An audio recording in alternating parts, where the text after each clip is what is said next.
आपल्यासोबत धनंजय देशमुख आहेत. धनुभाऊ, काय सांगाल तुम्ही? आज बीड न्यायालयामध्ये पहिली सुनावणी आहे आणि सर्वात महत्त्वाचे अपडेट म्हणजे सरकारी वकील उज्ज्वल निकम आजपासून ही केस चालवणार आहेत. आज जे या आपल्या केसमध्ये जे सरकारी वकील साहेब आहेत उज्ज्वल निकम साहेब, ते आज इथं उपस्थित राहणार आहेत सुनावणी दरम्यान. ते रात्रीच इथं आलेले आहेत आणि आज हे जी केस आहे, हे जे चार्जशीट आहे ते चार्ज होईल आणि आज ही घटना घडल्यापासून आत्ता जे काही सुनावणी होणार आहेत इथून पुढच्या आजपासूनच्या, ही सुनावणी झाल्यानंतरच आपल्याला खऱ्या अर्थानं कळणार आहे की आजपासून कुठली सुरुवात झाली, आज काय काय मांडणी केली आणि काय काय झालं. काय अपेक्षा आहेत तुम्हाला? अपेक्षा याआधी मी सांगितलेलं आहे की लवकरात लवकर आता हे प्रकरण फास्ट ट्रॅकमध्ये जाण्याची आमची मागणी आहे.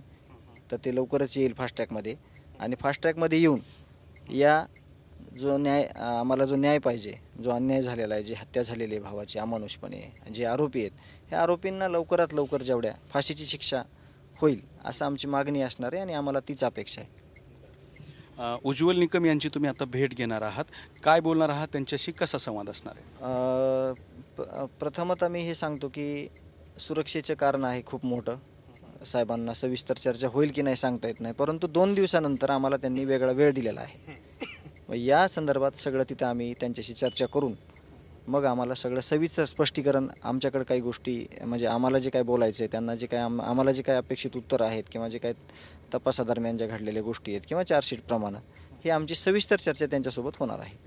आज प्राथमिक काय चर्चा करणार आहात? आज प्राथमिक हेच की समजा याची रूपरेषा कशी असेल, आपण हे न्यायाची लढाई, न्यायालयीन जे न्यायप्रविष्ट जे आता हे सगळं प्रकरण आहे ते त्या संदर्भातच आम्ही चर्चा करणार आहोत.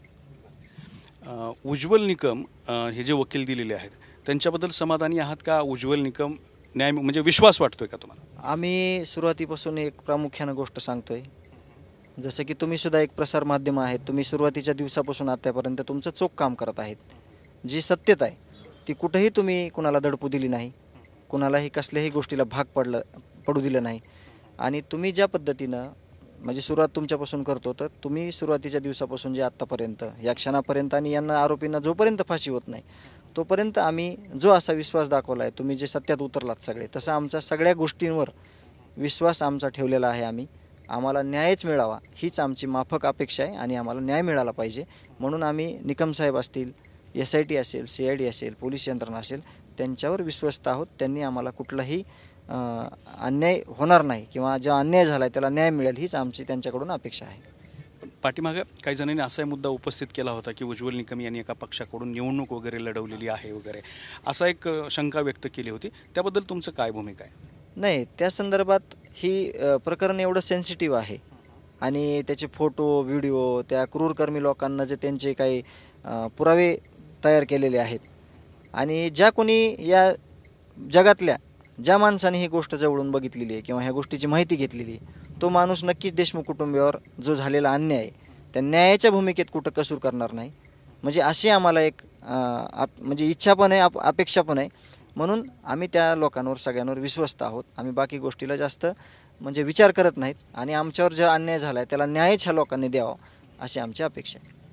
एकीकडे हा खटला पुढे जातोय, आरोपींना फाशी होईल हे तुम्हाला अपेक्षा आहेच, मात्र दुसऱ्या बाजूला आणखी एक आरोप आहे कृष्ण आंधळे, तो सापडलेला नाही.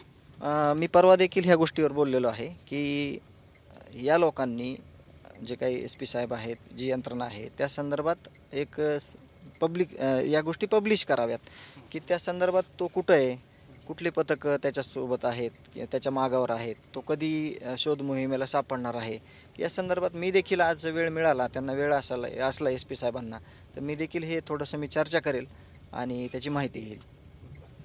आता आज 11 वाजता साधारणपणे न्यायालयामध्ये सुनावणी होईल. असा एक मुद्दा समोर आलेला आहे की या संपूर्ण प्रकरणातले आरोपींचे जे जबाब असतील किंवा त्यांचे इलेक्ट्रॉनिक डिव्हाइस असतील, व्हिडिओ असतील, ऑडिओ रेकॉर्डिंग, हे सगळे आरोपीच्या वकिलांनी मागितलेले आहेत आणि ते त्यांना आज पुरवले जाणार आहे. हो, मागच्या तारखेलाच 12 तारखेलाच ही मागणी केलेली होती. तर जे वकील साहेब आहेत त्यांनी हा वेळ घेतला होता आणि हे सगळे जे काही जबाब आहेत, जे काही इलेक्ट्रॉनिक काही पुरावे आहेत ते त्यांना देण्यात येणार आहेत, हे मला माहिती आहे. आपण काही अशा स्वरूपाची मागणी केली आहे, कुठलं काही आपल्याला द्यावं वगैरे न्यायालयाने? जे मागच्या वेळेस काही बुलेट पॉईंटचा चार्जशीट जो पब्लिश झाला होता ते सगळ्यांनी बघितलं आहे, परंतु आम्हाला पूर्ण चार्जशीट आमच्या माहितीस्तव आम्ही त्याची आज मागणी करणार आहोत. आणि दुसरी आमची मागणी अशी आहे, या प्रकरणासंदर्भात आरोपींना ज्या ज्या लोकांनी कॉन्टॅक्ट केले, आरोपींना ज्या ज्या लोकांनी रसद पुरवली, ज्या ज्या लोकांनी फरार करताना मदत केली, ते आम्हाला लोक कोण आहेत, त्यांनी कसं ह्यांना मदत केलेली आहे, त्या संदर्भात आम्हाला त्या CDRची मागणीचं ॲप्लिकेशन आम्ही आज देणार आहोत. तर हे होते धनंजय देशमुख यांनी सरकारी वकील उज्ज्वल निकम यांच्याबद्दल विश्वास व्यक्त केलेला आहे आणि संपूर्ण चार्जशीट त्याचबरोबर इतर काही गोष्टींची सुद्धा त्यांनी मागणी केलेली आहे. कॅमेरामन हर्षल निकमसोबत दत्ता कानवटे, TV9 मराठी, बीड.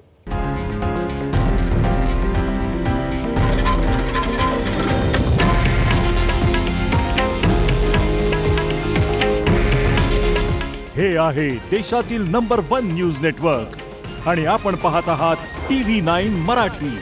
काळजी तुमची, हित महाराष्ट्राचं.